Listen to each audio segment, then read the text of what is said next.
नमस्कार, मैं हूं धर्मेंद्र श्रीवास्तव। गुड न्यूज भारत के YouTube चैनल पर आप सभी दर्शकों का स्वागत है। आइए हम आपको दिखाते हैं आजमगढ़ की खबरें फटाफट अंदाज में।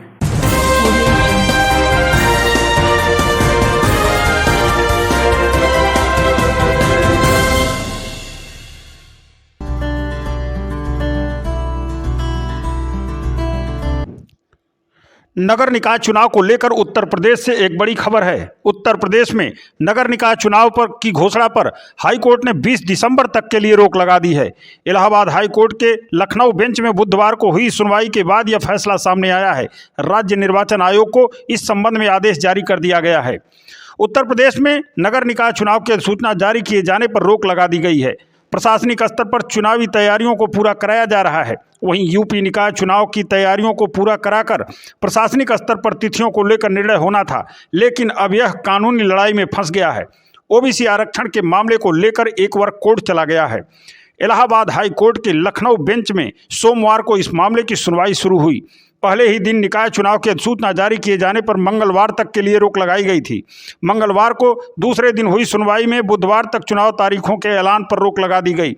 बुधवार को जब कोर्ट में सुनवाई हुई तो 20 दिसंबर तक के लिए चुनावी तारीखों के ऐलान पर रोक लगाने का आदेश जारी कर दिया गया है। अब एक बात साफ हो चुकी है कि हाई कोर्ट की ओर से चुनाव तारीखों के ऐलान पर निर्णय होने के बाद ही यह सूचना जारी की जा सकेगी। दरअसल यूपी के नगर निकायों में चुनाव पूरा कराकर इसी माह में नए बोर्ड का गठन किया जाना है था। वर्ष 2017 में 12 दिसंबर को चुनाव प्रक्रिया पूरी होने की सूचना जारी कर दी गई थी। इसके आधार पर नई कमेटी का गठन कर लिया गया। कई निकायों में इसके बाद बोर्ड का गठन और शपथ ग्रहण। नगर विकास विभाग ने बोर्ड के गठन और शपथ ग्रहण के दिन तक बोर्ड के कार्यकाल के पूर्ण होने की सूचना जारी किए जाने की बात कही है। इसके बाद नगर निगम के प्रशासक के हाथों में निगम की बागडोर आ जाएगी। नगर निकाय क्षेत्र के लिए योजनाओं को लागू करने की जिम्मेदारी फिर प्रशासक की होगी। गैर इरादतन हत्या के मामले में सुनवाई पूरी करने के बाद अदालत ने 2 आरोपियों को 10-10 साल के कठोर कारावास तथा प्रत्येक को 5-5 हजार रुपये अर्थदंड की सजा सुनाई। यह फैसला अपर सत्र न्यायाधीश कोर्ट नंबर 1 BD भारती ने बुधवार को सुनाया। अभियोजन कहानी के अनुसार वादी मुकदमा बबलू सरोज निवासी मैनुद्दीनपुर वारी गांव के भाई से आरोपी राजू ने 15 मई 2008 की शाम मोटरसाइकिल मांगी।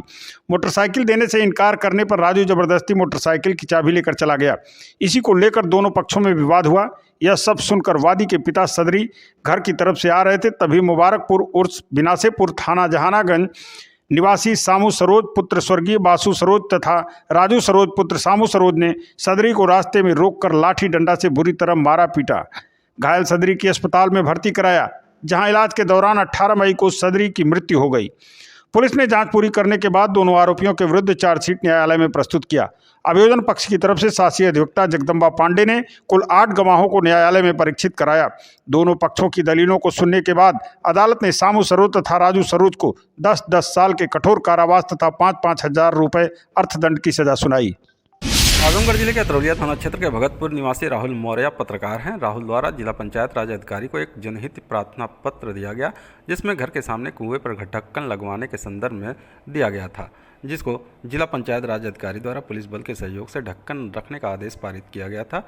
DPRO के आदेश का पालन न होने पर प्रार्थी द्वारा समाचार पत्र और अपने चैनल पर समाचार प्रकाशित करवाया था, जिसे संज्ञान में लेते हुए अधिकारियों द्वारा ग्राम सचिव को आदेशित किया गया, जिसको लेकर ग्राम सचिव द्वारा नापी कराई जा रही थी। उस समय प्रार्थी घर पर नहीं था। विपक्षी द्वारा नापी नहीं करने दिया गया।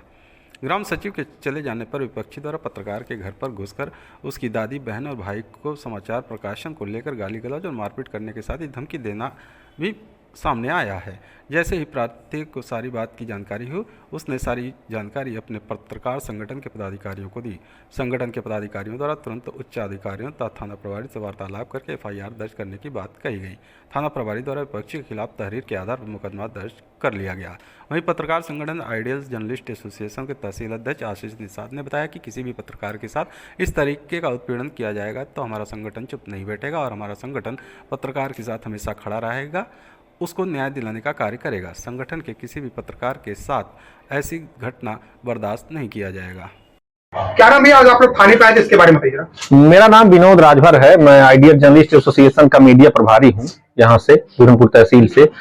मेरे एक पत्रकार हैं राहुल मौर्य, जिनके साथ उनके विपक्षियों द्वारा जो है उनके परिवार के साथ आज घर में घुसकर मारपीट की गई थी। जिसके संबंध में हमारे संगठन के सभी पदाधिकारी जो है थाने पर गए।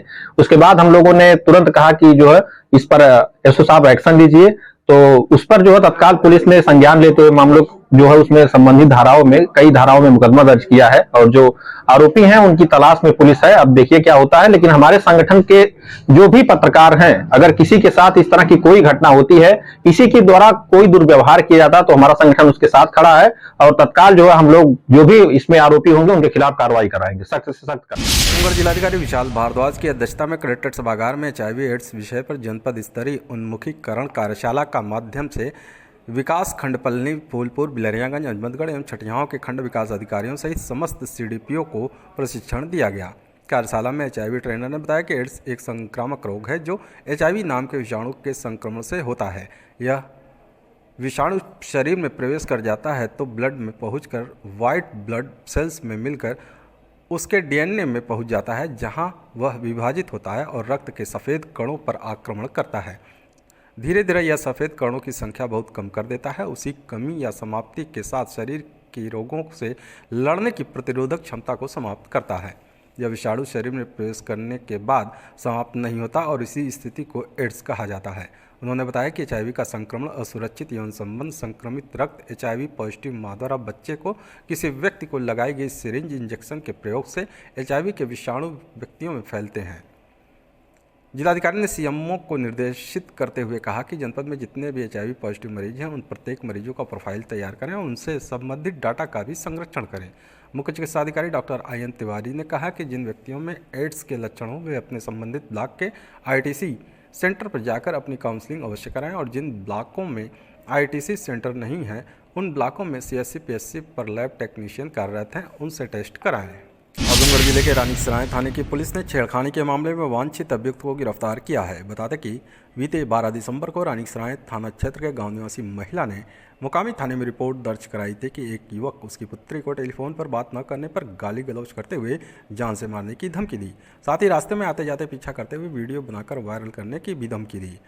पुलिस रिपोर्ट दर्ज कर आरोपी युवक की तलाश में जुट गई। इस बीच रानीसराय थाने पर तैनात उप निरीक्षक को मुखबिर से सूचना मिली कि आरोपी युवक अघौरी गांव के पास मौजूद है। सूचना के आधार पर उप निरीक्षक फूलचंद यादव अपने हमराइयों के साथ दबिश देकर अभियुक्त अजय गिरी को गिरफ्तार कर लिया। आजमगढ़ जिले के देवगांव कोतवाली पुलिस ने अवैध असलाह व कारतूस के साथ एक अभियुक्त को गिरफ्तार किया है।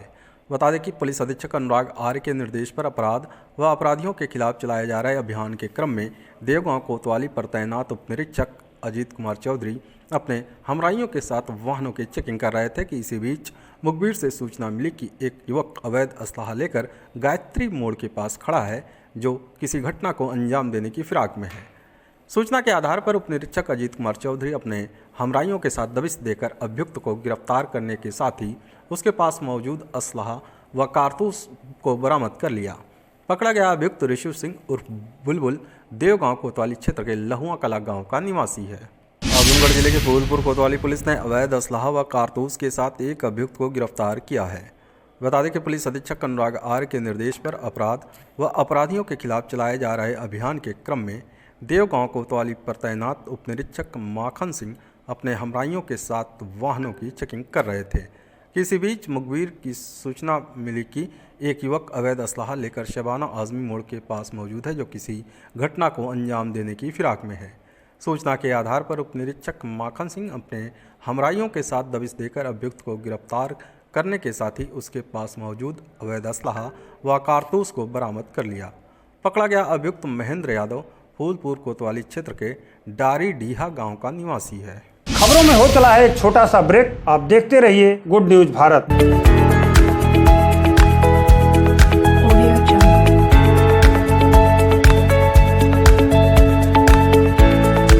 ब्रेक के बाद आप सभी दर्शकों का एक बार फिर स्वागत है। आइए हम आपको दिखाते हैं आजमगढ़ की खबरें फटाफट अंदाज में। आजमगढ़ जिले के सांसद दिनेश लाल यादव निरहुआ के विवादित बयान को लेकर अपर पुलिस अधीक्षक नगर के यहां दुखहरन राम, राजीव यादव, वीरेंद्र यादव, विनोद यादव ने अपना बयान दर्ज कराया। वायरल वीडियो के 2 वीडियो पेन ड्राइव में सौंपा। शिकायतकर्ताओं ने कहा कि सांसद दिनेश लाल यादव निरहुआ ने आजमगढ़ के लोगों को मनबड़ बोलते हुए हत्या, हिंसा और कानून के दुरुपयोग के लिए उकसाया। निरहुआ का बयान हमारी पहचान, सम्मान, अस्मिता और जिले की गरिमा पर हमला है। निरहुआ ने सार्वजनिक मंच से न सिर्फ हेट स्पीच दिया बल्कि उनकी बॉडी लैंग्वेज हिंसा को उकसावा देने वाली थी।